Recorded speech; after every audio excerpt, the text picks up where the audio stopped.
हे hi hello. सोचो कभी ऐसा हो तो क्या हो कि एक और एपिसोड में आपका स्वागत है। अगर आप लूसी फिल्म देख चुके हो जिसमें 100% ब्रेन यूज करने के कॉन्सेप्ट को बहुत बखूबी से दर्शाया गया है, और अगर आप भी ऐसे किसी ड्रग्स को ढूंढते हुए इस वीडियो पे आ गए हो तो इस वीडियो को एंड तक जरूर देखना।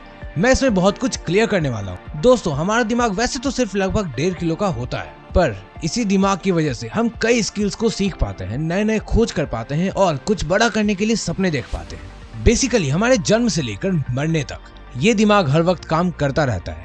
अगर ये सही तरीके से काम ना करे तो हम या तो उस व्यक्ति को पागल कहते हैं या फिर ब्रेन डेड।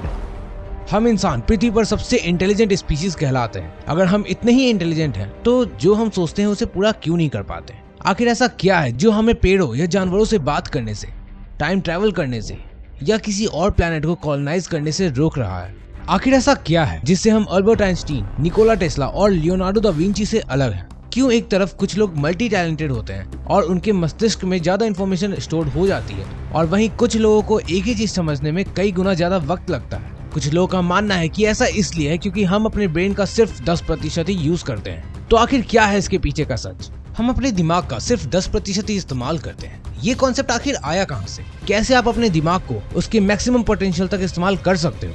और क्या होगा अगर हम अपने दिमाग का 100% इस्तेमाल कर लें? तो वेट दोस्तों, इन पूरी तरह से लॉजिकल सवालों का जवाब देगा ये मंदबुद्धि बालक। कुदरत द्वारा बनाई गई सबसे कॉम्प्लिकेटेड चीजों में हमारा दिमाग शामिल है। कैसे हम सोए हुए भी सपने देख रहे होते हैं, कैसे हम इतनी सारी यादों को अपने दिमाग में स्टोर कर पाते हैं। अगर मैं आपसे बोलूं बीते हुए वक्त में जाने के लिए, आप इमेजिनेशन के दम पर कुछ मिली सेकेंड्स में खुद को उस वक्त में इमेजिन करोगे।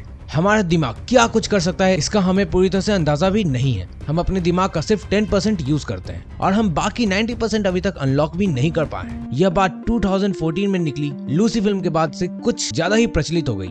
पर आखिर इसकी शुरुआत कहाँ से हुई और इसके पीछे की सच्चाई क्या है? तो मेरी रिसर्च के अकॉर्डिंग इसकी शुरुआत जब father of American psychology William James ने 1907 में द एनर्जीज ऑफ मैन नाम की एक बुक में ये पब्लिश किया कि we are making use of only a small part of our possible mental and physical resources.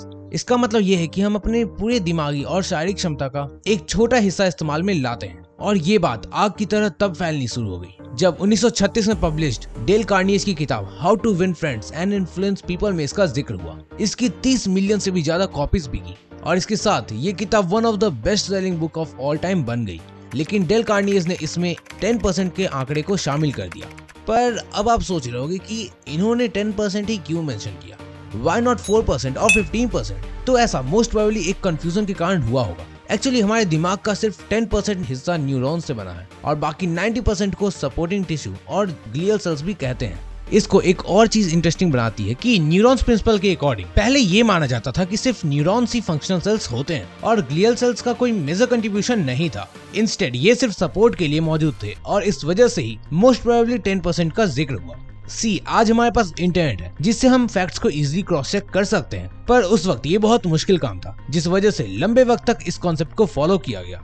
लेकिन धीरे धीरे टेक्नोलॉजी बढ़ने के साथ ये पता चला कि सिर्फ इतना ही नहीं बल्कि ग्लियल सेल न्यूरॉन्स की एक्टिविटी को कंट्रोल करने जैसे बहुत चीजें कर सकता है। और इन्हीं सब कारणों से लोगों ने 10% ब्रेन कैपेसिटी को एक्सेप्ट कर लिया। इस कॉन्सेप्ट को एक्सेप्ट करने की एक वजह ये भी थी कि लोगों ने ऐसा कह के खुद को कन्विंस कर लिया कि हमारी मैक्सिमम पोटेंशियल ही इतनी है। और सिर्फ लूसी नहीं बल्कि लिमिटलेस नाम की एक फिल्म में भी इसका जिक्र हुआ था जहां पर हमारे ब्रेन कैपेसिटी को सिर्फ 20% तक लिमिट कर दिया गया था।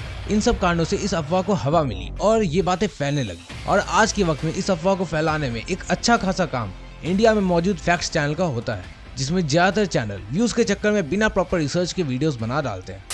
खैर, बैक टू टॉपिक। हमारे ब्रेन का सिर्फ 10% इस्तेमाल करना एक अफवाह से अधिक और कुछ नहीं है, बल्कि सच्चाई ये है कि न्यूरो इमेजिंग के द्वारा ये देखा गया है कि खाना खाना और म्यूजिक सुनना जैसे बेसिक रूटीन काम करने के लिए भी हमारा ब्रेन का लगभग पूरा भाग एक्टिव होता है। और हाँ, हम सभी अपने ब्रेन का 100% इस्तेमाल ही करते हैं। इनफैक्ट सभी ह्यूमंस ऑलमोस्ट सेम डिजाइन के ब्रेन को भी शेयर करते हैं। इसका मतलब कि जितने न्यूरॉन्स आपके ब्रेन में हैं, उतने ही लियोनार्डो दा विंची के ब्रेन में भी होंगे। पर अब सवाल आता है कि ऐसा क्या है जिसकी वजह से हम उतने ज्यादा इंटेलिजेंट नहीं हैं, या यूं कहूं तो हम उनकी तरह मल्टीटास्किंग नहीं कर पाते हैं। तो इसका मेन रीजन ये है कि हम जब बच्चे होते हैं तो हमें नई चीजों को सीखने और जानने की क्यूरियोसिटी होती है। हमारे मन में कई सवाल होते हैं। नो डाउट कुछ बच्चे इंटेलिजेंट पैदा होते हैं, पर स्पेसिफिकली 10 साल तक हमारे में लर्निंग टेंडेंसी काफी ज्यादा होती है और इसके लिए हमारे ब्रेन में मौजूद प्रीफ्रंटल कॉर्टेक्स रिस्पॉन्सिबल होते हैं। इसमें हम मेमोरी स्टोर कर सकते हैं और एक वक्त के बाद लेस इंपॉर्टेंट चीजों को भूलने लगते हैं। अगर मैं आपसे पूछूं कि आपने 5 साल की उम्र में क्रिसमस पर क्या किया था, तो आपको डेफिनेटली नहीं याद होगा, क्योंकि हम जन्म से लेकर अभी तक की गई हर चीज को याद नहीं रख सकते। खैर, अगर हम सभी चीजों को याद करके रख पाते तब हमारे ब्रेन के साथ क्या होता, इस पर मैंने एक डिफरेंट वीडियो बनाई है, आप आई बटन पर क्लिक करके देख सकते हैं। वैसे बचपन में हम साइकिल, डांस और न्यू लैंग्वेज जैसी कई चीजों को सीखते हैं। ये सभी एक्टिविटी करके हम अपने ब्रेन को ट्रेन करते हैं, पर बड़े होने के साथ हमारे अंदर की वो क्यूरियोसिटी खत्म हो जाती है और हमारा किसी एक चीज पर से फोकस शिफ्ट हो जाता है। हम एज अ किड क्या देखते हैं और क्या कंज्यूम करते हैं, इसका हमारे ब्रेन के डेवलपमेंट में एक बहुत बड़ा रोल होता है। तो now what you can do, so challenge yourself, like हाँ मैं ये कर सकता हूँ। आप अपने ब्रेन को एक मसल की तरह ट्रीट करो। Learn new things as much as possible. जितना आप नया कुछ सीखने की कोशिश करोगे, आपका ब्रेन उतना डेवलप होगा। Sleep well and maintain a good healthy habit, और ये सबसे इजी चीज है जो आप कर सकते हैं। वैसे दिनों दिन नए इन्वेंशंस हो रहे हैं और हर कुछ महीनों में स्मार्टफोन्स और बाकी टेक्नोलॉजीज अपग्रेड हो रही हैं। तो कभी सोचा है क्या होगा अगर आप 50 साल फ्यूचर में चले जाएं? आखिर ये दुनिया उस वक्त में कैसी होगी? लेकिन ये हम किसी और वीडियो में सोचेंगे। तब तक के लिए सोचो कभी ऐसा हो तो क्या हो कि एक और वीडियो में हम फिर से मिलेंगे।